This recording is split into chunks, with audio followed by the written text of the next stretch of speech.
हरे राम राम राम हरे हरे। मूकं करोति वाचालं पंगुं लंघयते गिरिं यत्कृपातमहं वन्दे श्रीगुरून् दीनतारणं परमानन्दं माधवं श्रीचैतन्य ईश्वरम। हरे कृष्णा। तो एक बार फिर आप सभी का बहुत बहुत स्वागत है आज शाम शनिवार के इस स्मरणम के सत्र में, जिसमें हम लोग कृष्णा बुक से पढ़ रहे हैं। ये कृष्णा बुक जो थी, ये शीला प्रभुपाद जब पश्चिम पाश्चात्य देश में गए थे, अमेरिका गए थे, और कैसे गए थे? शिप से गए थे। जलदूत नाम का शिप था, उससे गए थे। और कई बार हमें लगता है ना कि अरे अगर कोई शुद्ध भक्त है मतलब भगवान उसके लिए कुछ एक्स्ट्रा करते होंगे। तो भगवान उनके लिए क्या एक्स्ट्रा करते हैं? यही एक्स्ट्रा करते हैं कि उनको भगवत धाम आने का रास्ता जो है उनके लिए खुल जाता है। तो कोई एक्स्ट्रा कुछ लड्डू मिलेगा उनको कुछ एक्स्ट्रा यहाँ पे फैसिलिटी मिलेंगी भौतिक संसार में, ऐसा कहीं नहीं लिखा हुआ है। ठीक है, तो बहुत मुश्किल नहीं होता भगवान कृष्ण के लिए एक टिकट अरेंज करना एयरप्लेन का। वही सुमति मुरारजी जिनके पास में शीला प्रभुपाद गए थे ये कहने के लिए कि आपका जो कार्गो शिप है वो कार्गो शिप में मुझे एक कमरा दे दीजिए, उससे मैं चला जाऊंगा अमेरिका। वही सुमति मुरारजी जो कह रही थी शीला प्रभुपाद को कि आप इतने बूढ़े हो गए हैं, शिप में 2-3 महीना कैसे आप रह पाएंगे, आपकी मृत्यु भी हो सकती है, इसका भी भय है। अरे तो फिर प्लेन से टिकट करवा देते। हाँ, अंदर से परमात्मा के हृदय में तो बैठे हुए हैं। लेकिन शुद्ध भक्त की जो शुद्धता है वो यही है कि वो भगवान से कोई अपेक्षा नहीं करता है। शुद्धता क्या है, अशुद्धि क्या है? अशुद्धि यही है कि मैं भगवान से रिटर्न में कुछ चाहता हूं। अरे मैं आपका शुद्ध भक्त हूं ना, तो मुझको अभी बड़ी गाड़ी चाहिए। ये तो फिर शुद्ध कहाँ रह गया वो, है ना? तो शुद्ध भक्ति जो शुद्ध भक्त की होती है वो अहित की अप्रतिहता होती है, बहुत ही निष्काम निस्वार्थ भाव वाली भक्ति होती है।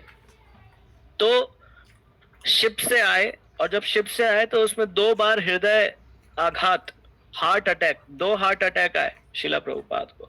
उसके कारण उनको ये एक चिंता भी थी कि अगर ये भौतिक शरीर छूट गया और उसके पहले जो सर्व महत्वपूर्ण संदेश है कृष्ण भावनामृत का वो वह लोगों को नहीं दे पाए, इसका बहुत चांसेस है, ऐसा हो सकता है। क्योंकि ऐसा एक मान्यता रही है कि जो तीसरा हार्ट अटैक जब आता है तब इंसान नहीं बचता है, और 2 ऑलरेडी आ चुके थे शीला प्रभुपाद को।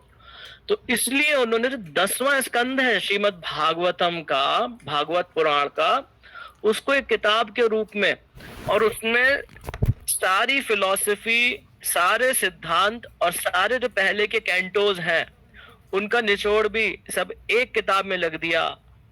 और इस पूरे जीवन का जो रहस्य है, इस पूरे जीवन का जो गोल है, जो उद्देश्य है, वो इस बुक का टाइटल भी है, Krishna the supreme personality of God head. God भी है, भगवान भी है। भगवान की प्राप्ति में कई लोग सोचते हैं और कहते हैं कि निराकार निर्गुण होगा, तो उसको भी काट दिया। पर्सनैलिटी ऑफ गॉड हेड, वहां पे एक व्यक्ति है, भगवान जो है वो एक व्यक्ति विशेष है। हाँ, और उनका नाम कृष्ण है। Krishna the supreme personality of God head, ये किताब लिख दी, उससे हम लोग पढ़ रहे हैं। 21वां अध्याय है, gopis get attracted to the flute of Krishna. बांसुरी वंशी जब बजा रहे हैं भगवान तो उससे आकर्षित हो रही हैं गोपियां। ये वही चैप्टर, इसके पहले वाला चैप्टर था जब क्या कहते हैं पतझड़ आ गया। पहले सावन आया था, बारिश होनी शुरू हुई और उसके बाद में पतझड़ आ गया, और उससे कंपेयर कर रहे थे Vyas Dev ji, original writer of Shrimad Bhagavatam, Ved Vyas ji, कि कैसे उसको उसमें वो कृष्ण के क्या कहते हैं प्रेजेंस में, वृंदावन में क्या क्या चेंजेस आ रहे हैं, और उसको जीवन से, एक जीवात्मा के जीवन से भी कंपैरिजन डाले हैं उसमें। और अब क्या हो रहा है कि वहां पे अलग अलग गोपियां हैं, वो बात कर रही हैं। तो आइए देखें, आगे अगर बढ़े तो another Gopi said, to her friends, "My dear friends, the cows are also charmed as soon as they hear the transcendental sound of the flute of Krishna. It sounds to them like the pouring of nectar, and they immediately spread their long ears just to catch the liquid nectar of the flute. As for the cows, they are seen with the nipples of their mothers pressed in their mouths, but they cannot suck the milk. They remain struck with devotion, and tears glide down from their eyes, illustrating vividly how they are embracing Krishna heart to heart. These phenomena indicate that even the cows and the calves in Vrindavan knew how to cry for Krishna and embrace him heart to heart.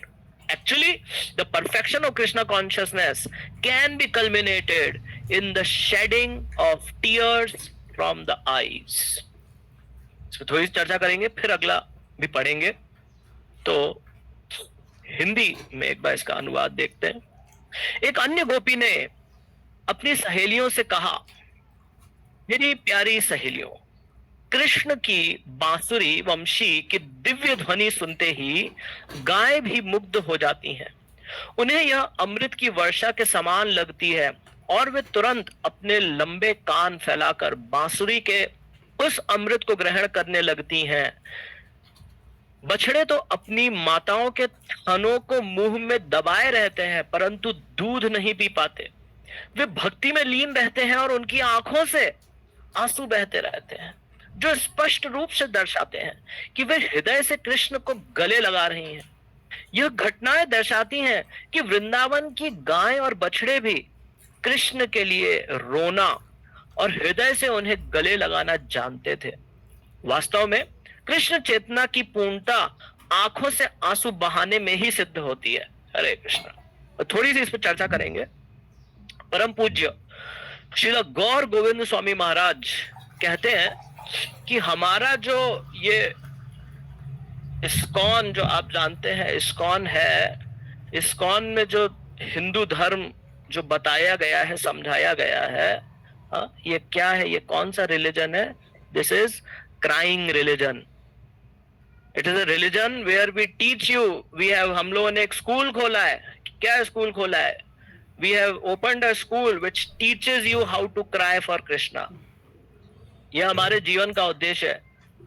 Krishna के लिए रोइए.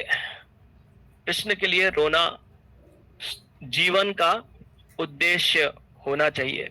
चैतन्य महाप्रभु थे, उनका जो भाव था, विरह का भाव था कि अभी मेरी आंखों के सामने साक्षात भगवान कृष्ण नहीं है और इसलिए मैं उनके विरह में हूं. जब मैं उनके बारे में सुनता हूं तो मुझे अच्छा लगता है. जब मैं उनका कीर्तन करता हूं मुझे अच्छा लगता है. जब मैं मंदिर में दर्शन करता हूं उनके तो मुझे अच्छा लगता है. और जब ये नहीं हो रहा है, जब मुझे भक्तों का संग मिल रहा है तो मुझे अच्छा लगता है. जब मैं कृष्ण के बारे में सुन पा रहा हूं भक्तों से तो मुझे अच्छा लगता है. जब नहीं है तो मुझे खराब लगने लग जाता है, तो मुझे रोना आने लग जाता है. तो जो जीवात्माएं इस भौतिक संसार में भगवान से दूर हो गई हैं, उनके लिए ये भाव पाना ज्यादा आसान है, क्योंकि हमारे सामने भी अभी भगवान साक्षात रूप से नहीं है. तो हमारे लिए थोड़ा स्वाभाविक है कि हम लोग भगवान के लिए रोना सीख सकते हैं. तो एक आयेंद्र प्रभु बोल के शिला प्रभुपाद के शिष्य हुए हैं. उनसे किसी ने पूछा कि प्रभु जी मुझे रोना नहीं आता है कृष्णा के लिए. तो बोले तो फिर रोइए कि आपको रोना नहीं आता है. Cry that you can not cry for Krishna. कि मैं इतना अभागा हूं कि मुझे कृष्ण के विरह में भी कृष्ण के प्रति आंसू नहीं आते हैं. ये भी एक रोने का कारण है. तो somehow or the other we should cry for Krishna. तो क्या होता है उससे उत्कंठा बढ़ती है, ईगरनेस बढ़ती है हमारी. जब ईगरनेस बढ़ती है तब फिर हमारे भाव में वो डीप जाता है थोड़ा सा, है ना. तो प्रायः ऐसा कहा जाता है कि जो भौतिक इच्छाएं उनके लिए नहीं रोना चाहिए, लेकिन फिर भगवान कहते हैं अकाम सर्व काम उदारदी, किसी भी कारण से आइए लेकिन भगवान की शरण में आइए। क्या होगा? धीरे धीरे जब आप कृष्ण की सुंदरता को, उनके प्रेम को, हाँ, उनके भक्तों के संग को जब वैल्यू करना शुरू करेंगे, तो और जब आप सुनेंगे भगवत गीता में भगवान कृष्ण ने जो हमें ज्ञान दिया है, उसे धीरे धीरे हृदय की जो ग्रंथियां हैं वो कटती चली जाएंगी। शृण्वताम सुकथा कृष्णा। तो और जो आप पहले से कर रहे थे, क्या भगवान की शरण ले रहे थे, भगवान के सामने खड़े होकर रो रहे थे, भाव था वो अच्छा हो जाएगा। ये भी कहा जाता है कि जो मंदिर में जो डीटीज होते हैं, जो विग्रह होते हैं, उनके सामने खड़े होकर भौतिक चीजों के लिए नहीं रोना चाहिए। ओके, लेकिन जिस प्रकार से हम लोग थोड़े से जब समाज के बीच में होते हैं, कई लोगों के बीच में होते हैं, तो अपनी जो सबसे आंतरिक, सबसे प्राइवेट, सबसे पर्सनल फीलिंग्स को छुपा लेते हैं, है ना। तो ठीक उसी प्रकार से भगवान के प्रति भी जो भी हमारी फीलिंग्स हैं, उनका पब्लिक डिस्प्ले नहीं करना चाहिए, है ना। तो I should not be crying in front of everybody for Krishna, है ना। तो मुझे उसका एक प्रदर्शन नहीं करना चाहिए कि सब लोग देख रहे हैं, अरे वाह वाह, प्रभु जी या माता जी भगवान के सामने खड़े होकर रो रहे हैं, वाह, he must be a great devotee. तो ये भाव से बचने के लिए अगर हमारे अंदर सच्चे भाव भी हैं, तो हमें उनको थोड़ा सा, हमें कोशिश करनी चाहिए कि हम लोग पब्लिकली उसको डिस्प्ले ना करें, है ना। और तभी वो थोड़ा सा ग्रेसफुल, है ना, थोड़ा सा भद्र लगता है, थोड़ा अच्छा लगता है ना। कि मैं अपने एक्सटर्नल फीलिंग्स मेरे भगवान के प्रति क्या है, उनका मैं तमाशा नहीं बनाना चाहता, उसका मैं प्रदर्शन नहीं करना चाहता। और इसलिए भगवान को विषय विग्रह भगवान कहा जाता है। और श्रीला गौर गोविंद स्वामी महाराज अपनी किताब में लिखते हैं। और दूसरे तो बलराम जी हैं, आदि गुरु हैं, इसलिए उनको आश्रय विग्रह भगवान कहा जाता है। गुरु तत्व का आश्रय लीजिए और भगवान, विषय विग्रह भगवान कृष्ण पर ध्यान करिए, उनके नाम जपिए, उनकी लीलाओं को सुनिए और कहिए, और उनके नामों का कीर्तन करिए, उनके भजनों का कीर्तन करिए। और इन सब चीजों को करते करते प्रसाद का स्मरण नहीं करिए, भगवान का स्मरण करिए, है ना। तो यहाँ पे जो गोपी हैं वो कह रही हैं कि देखिए, ये जो गायें हैं ये भी आंसू बहा रही हैं, बछड़े भी दूध नहीं पी पा रहे हैं। तो इसके बारे में चर्चा करेंगे, अगला वाला जो पैराग्राफ है उसको ही पढ़ेंगे, उसके बाद में चर्चा करेंगे। जो गाय और बछड़े हैं वो भी रो रहे हैं, मतलब वे भी कृष्ण के प्रति प्रेम रखते हैं, ऐसा कहा गया है ना। तो आइए अगला पहले हम लोग पैराग्राफ देखते हैं। Another young gopi told her mother, my dear mother, the birds who are all looking at Krishna playing on his flute are sitting very attentively on the branches and twigs of different trees. From their features, it appears that they have forgotten everything and are engaged only in hearing Krishna's flute. This proves that they are not ordinary birds. They are great sages and devotees. And just to hear Krishna's flute, they have appeared in Vrindavan forest as birds. Why have they appeared? Just to hear Krishna's flute, it seems like they have appeared in Vrindavan's forest as birds. Great sages and scholars are interested in Vedic knowledge, but the essence of Vedic knowledge is stated in the Bhagavad Gita, Vedeshta sarver aham eva vedyah.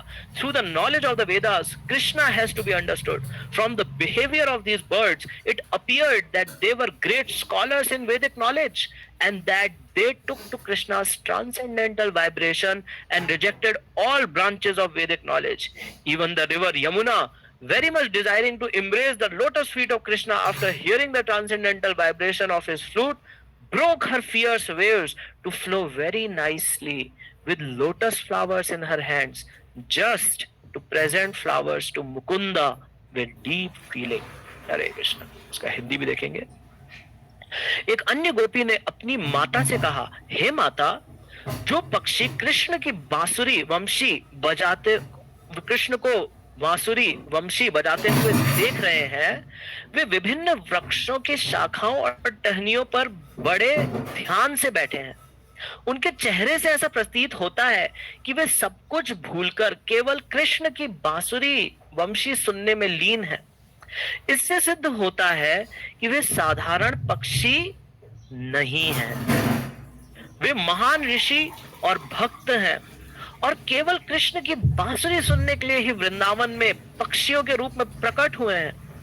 महान ऋषि और विद्वान वैदिक ज्ञान में रुचि रखते हैं, परंतु वैदिक ज्ञान का सार भगवत गीता में कहा गया है, सर्वस्य चाहम हृदि सन्निविष्टो मत्तः स्मृतिर ज्ञानम अपोहनम च वेदेश्च सर्वेर अहम एव वेद्यः. वेदेश्च सर्वेर अहम एव वेद्या. सारे वेदों का जो ज्ञान है, उनका लक्ष्य क्या है? इतनी सारी किताबें क्यों लिख दी आपने?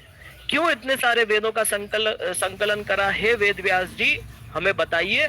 तो उसका उत्तर भगवान कृष्ण दे रहे हैं, वेदेश्च सर्वेर अहम एव वेद्यो. सभी वेदों का जो उद्देश्य है वो मुझे जानना है. वेदांत की जो कृति करी है, उसका जो संकलन करा है, वो मैंने ओरिजिनली करा है. भगवान कृष्ण कह रहे हैं, वेद विद एव चा अहम. और वेदों को भी मैं ही ओरिजिनली जानने वाला हूं. वेदों के ज्ञान से ही कृष्ण को समझा जा सकता है. इन पक्षियों के व्यवहार से ऐसा प्रतीत हो रहा है कि वे वैदिक ज्ञान के महान विद्वान थे और उन्होंने कृष्ण की दिव्य ऊर्जा को आत्मसात कर लिया था, रियलाइज कर लिया था, तथा वैदिक ज्ञान की सभी शाखाओं को त्याग दिया था. यहाँ तक कि यमुना नदी भी कृष्ण की बांसुरी की दिव्य ध्वनि सुनकर उनके चरण कमलों में गले लगाने की तीव्र इच्छा से अपनी प्रचंड लहरों को विलीन कर अपने हाथों में कमल के फूल लिए हुए अत्यंत मधुरता से बहने लगी, मानो मुकुंद को भी भावभीनी पुष्प अर्पित कर रही हो. हरे कृष्णा. तो यहाँ पे 2-3 प्रसंग आए हैं जिन पे चर्चा करी जा सकती है. सबसे पहला कि जिसको भगवान के दर्शन प्राप्त होते हैं वो सामान्य लोग नहीं है. वो ऐसे ही वहीं धक्के में आ गए, कहीं से उनका भी बाय चांस उनका भी जन्म हो गया, ऐसा नहीं है ना. कि अभी किसी को तो जन्म लेना ही था. चिड़िया जो है उनका जन्म होता ही रहता है. तो किसी का अमेरिका में जन्म हो गया, किसी का रशिया में जन्म हो गया, और किसी का भारत भूमि में वृंदावन में जन्म हो गया, है ना. तो आप देखेंगे कि बहुत सारे जो क्या कहते हैं, बहुत सारे जो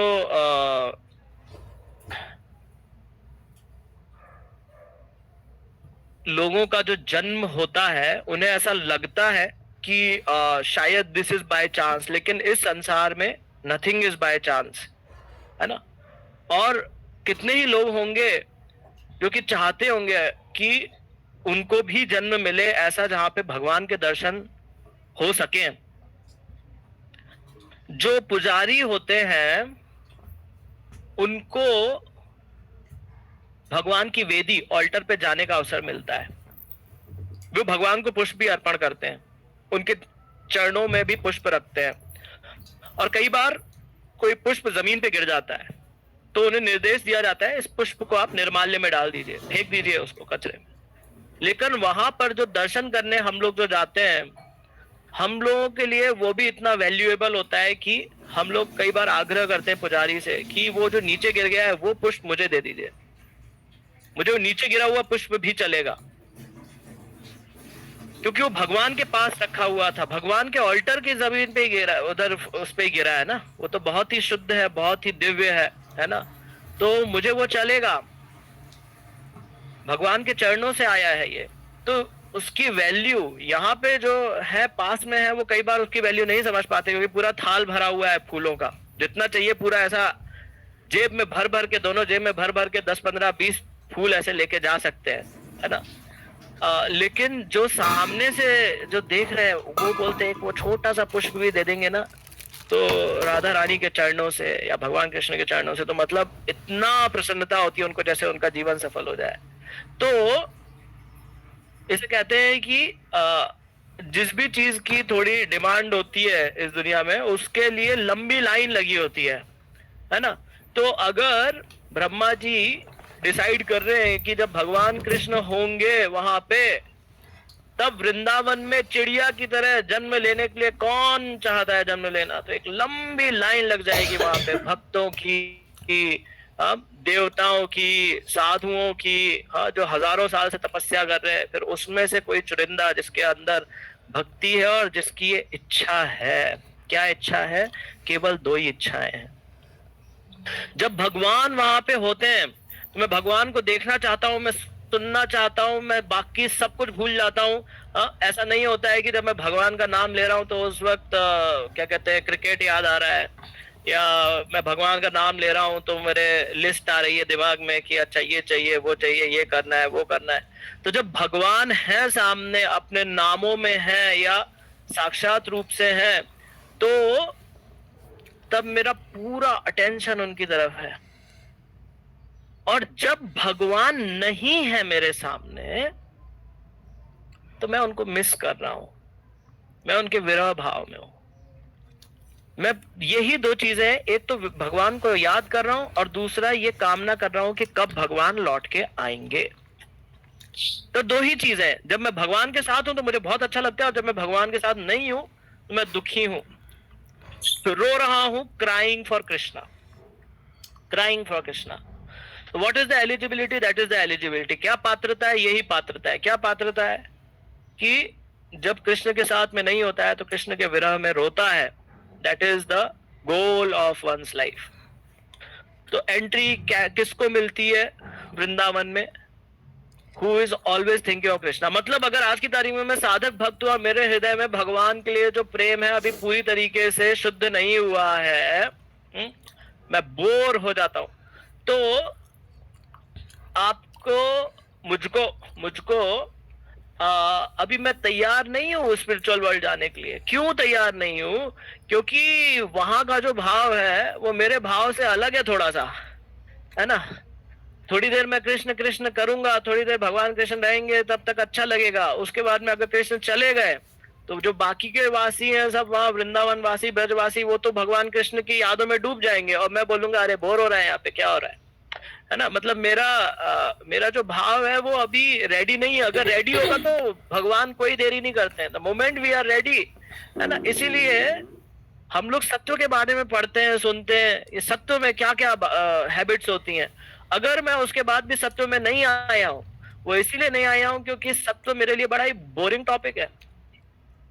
अरे क्या दिन भर बैठ के किताब पढ़ता रहता है, क्या सुबह क्या करता है, किताब पढ़ता है, शास्त्र पढ़ता है, दोपहर में क्या करता है, जैसे टाइम मिलता है फिर बुक पढ़ता है, फिर शाम को क्या करता है, फिर बुक पढ़ता है, संडे को क्या करता है, जाके बैठ के क्लास सुनता है, उसमें भी नोट्स बनाता है, लौट के आता है, नोट्स भी पढ़ता है, फिर बुक पढ़ता है। ठीक है। तो सत्व की आप जो भी अगर आप देखेंगे ना, जो हैबिट्स हैं वो दे में किसी को वो बोरिंग लग सकती है। तो अगर वो बोरिंग लग रही है तो मतलब आपको भगवान ने और भगवान के अंडर में जो ब्रह्मा जी वर्क कर रहे हैं उन्होंने एकदम सही जगह रखा है अभी। तो इसलिए हमको ऐसा डाउट आता है क्या कि अरे भगवान क्यों नहीं मुझे ऐसे उठा के अपने पास बुला लेते हैं। तो फिर हमें उसका उत्तर है कि भगवान बता रहे बेटा तुम ही बोर हो जाओगे। ठीक है, यहाँ पे तो सब they are mad for me, they are mad for Krishna, है ना। You are not mad for Krishna, you are mad for Maya. तो आपको सही जगह रखा है। तो फिर अभी क्या करना चाहिए, ऐसे प्रमाद कहते हैं, है ना, दैट इज प्रमाद। जब भगवान कृष्ण के लिए जो हमारे अंदर सारे तरह के सब एस्पेक्ट्स होते हैं, है ना, हमारे अंदर श्रद्धा है, हमारे अंदर प्यास है, भूख है, प्यास है तो पानी है ना, भूख है तो वो प्रसाद है ना, श्रद्धा है तो भगवान, विषय विग्रह भगवान है। और इसी तरीके से एक एलिमेंट ऑफ पागलपन भी होता है हमारे अंदर ना, प्रमाद होता है। वो प्रमाद को भी किस में लगाना है, उसको लगाना है भगवान कृष्ण में। This is the goal of life. अगर आपको पागल होना ही है तो भगवान के लिए पागल होइए।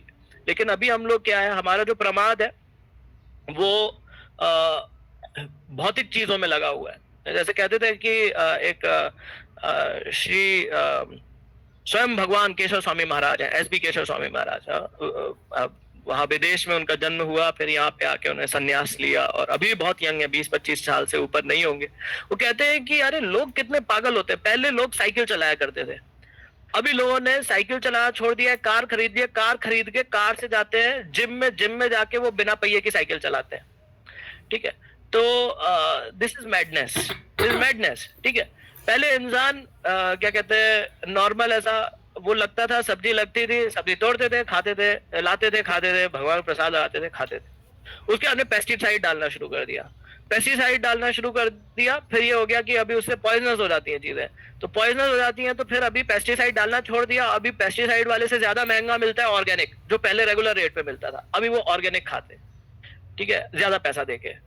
तो क्या कहते हैं, बचपन में सब लोग स्कूल जा रहे हैं, मैं भी स्कूल जाऊंगा। ठीक है, स्कूल जाऊंगा, फिर स्कूल जाके फिर बड़ा हो जाऊंगा, कॉलेज जाऊंगा, कॉलेज जाऊंगा, फिर क्या करूंगा, नौकरी करूंगा, नौकरी करूंगा, फिर क्या करूंगा, शादी होगी, शादी होगी, फिर क्या, बच्चे होंगे, फिर बच्चों को स्कूल भेजूंगा, बच्चे बड़े हो जाएंगे, फिर उनकी शादी कर दूंगा, फिर उनके पोता पोती हो जाएंगे, फिर मैं रिटायर हो जाऊंगा, फिर जीवन खत्म हो जाएगा। क्यों करा ये सब? क्या क्या क्या था, क्यों भाग रहे थे इस रेस में, वो पता नहीं मुझे। तो ऐसा उद्देश्यहीन जीवन जिए जा रहे हैं लोग, लिए जा रहे हैं उसको। अगर आप देखेंगे थोड़ा, अगर एक स्पेस क्राफ्ट में ऐसा बैठ के थोड़ी दूर आ जाएंगे तो आपको टाइम जल्दी चलने लग जाता है, क्योंकि टाइम की डेफिनेशन ही है सूर्य के अराउंड कितना घूमती है। तो अगर आप थोड़ा दूर चले गए, जहां से आपको घूमती हुई दिख रही है पृथ्वी, तो आपको जितनी देर में दिखेगा उतने में अगर 2 चक्कर हो गए, मतलब वहां पे 2 साल हो गए, आपको 2 साल नहीं होंगे क्योंकि आप दूर थे।